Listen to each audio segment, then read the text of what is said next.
What's going on, guys? Jacob over here. In this barren wasteland of uh, virtually no sports news whatsoever, especially related to Wisconsin sports teams, there was a minor tidbit of information this morning that was released that I thought was pretty interesting, and I think a lot of you guys will find interesting as well. Um, the NFL released their 2010s All-Decade team just this morning, and Aaron Rodgers made the list. He was one of two quarterbacks selected to the team right after Tom Brady. Um, and there was also one other Packer or actually two other Packers that made the list, Jari Evans and Julius Peppers. Jari Evans was only with us for one season. I think that was the last season he played before he retired. And then Julius Peppers, of course, was there for a few years in the middle of the 2010s. He was here 2014, I believe, 2015, 2016. And then I think he left after that. Maybe he was here 2017, I can't remember for sure. But he was with us for a decent amount of time, and he did make a pretty big impact on the Packers. So he also made the list.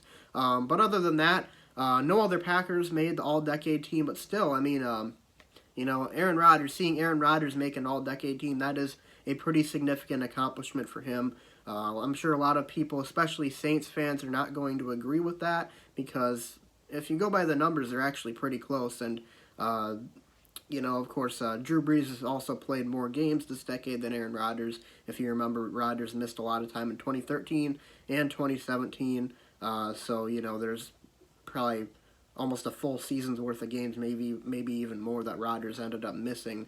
So that's why if you go back and look at the cumulative stats between Brees and Rodgers during the 2010s decade, Brees is ahead by a decent margin in a lot of statistics. But Aaron Rodgers did win a Super Bowl this decade. He won 2 MVPs this decade. He was 2 All-Pro teams this decade, and those are 2 more MVPs than Brees won this decade, 1 more Super Bowl than Brees won this decade, and 1 more All-Pro team than Brees has all time. So, I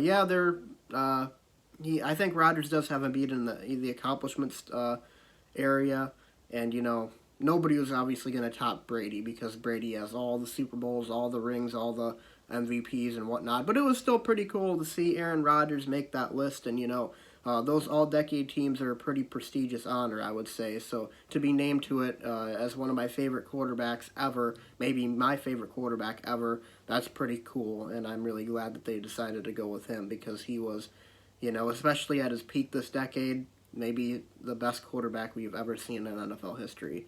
But anyways, guys, I just wanted to share that with all of you. I know it's been a really, really tough time the past couple of weeks, and it's not really looking like it's going to get any better with the virus spreading even more. And, there's just not a whole lot to do. There's no sports going on. There's hardly any sports news happening. So I just wanted to share this with you guys, something to maybe lift your spirits in case you're feeling really down without any sports. But until next time, guys, thanks for watching. Be sure to leave a like and subscribe. Follow me on Twitter, @WarSports41512, and on Instagram, username Jacob_Ober, and I'll see you guys next time. Go Pack, go.